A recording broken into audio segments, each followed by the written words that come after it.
आज वित्त मंत्री निर्मला सीतारमण ने बजट पेश कर दिया और इस बजट में पिछले बजट से कई बदलाव देखने को मिले हैं, जिसमें से टैक्स पेयर्स के लिए भी दो बड़े ऐलान किए गए, लेकिन सभी टैक्स पेयर्स को इसका फायदा नहीं मिल पाएगा। नमस्कार, मैं स्वाति साहू और आप देख रहे हैं भारत रफ्तार। बजट 2024 में मोदी सरकार ने मिडिल क्लास और आयकर दाताओं को बड़ी राहत दी है।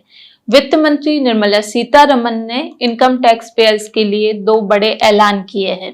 पहला तो यह है कि टैक्स पेयर्स के लिए स्टैंडर्ड डिडक्शन की लिमिट 50,000 बढ़ाकर 75,000 कर दिया है और दूसरा कि न्यू टैक्स स्लैब में एक बार फिर बदलाव किया गया है। आपको बता दें कि टैक्स स्लैब में पिछले ही साल बदलाव किया गया था और इसकी वजह थी कि जो पिछला बजट आया था उसमें आए टैक्स स्लैब से कई टैक्स पेयर्स खुश नहीं थे। आइए मैं आपको बताती हूँ कि जो टैक्स में बदलाव हुए हैं इसका फायदा सबको नहीं मिलेगा और अगर आपको इसका फायदा चाहिए तो आपको क्या करना होगा। दरअसल किया क्या है कि इस बजट में वित्त मंत्री निर्मला सीतारमण ने पुरानी टैक्स रिसीव में बेसिक एक्सेप्शन लिमिट नहीं बढ़ाई, साथ ही टैक्स रेट में भी किसी तरह का कोई बदलाव नहीं किया गया है।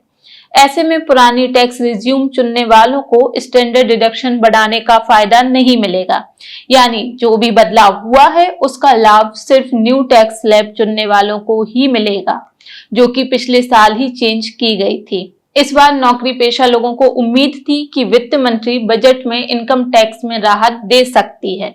वित्त मंत्री ने इस बार लोगों को निराश नहीं किया और स्टैंडर्ड डिडक्शन बढ़ाकर और न्यू टैक्स रिज्यूम में बदलाव किया है। वित्त मंत्री निर्मला सीतारमण का कहना है कि न्यू टैक्स स्लैब में बदलाव से टैक्स पर कम से कम 17,500 बचा पाएंगे। साथ ही वित्त मंत्री का कहना है कि इनकम टैक्स प्रोसेस को इजी बनाया जाएगा। अब अगर आपको इसका फायदा लेना है तो आपको न्यू टैक्स स्लैब यूज करना होगा।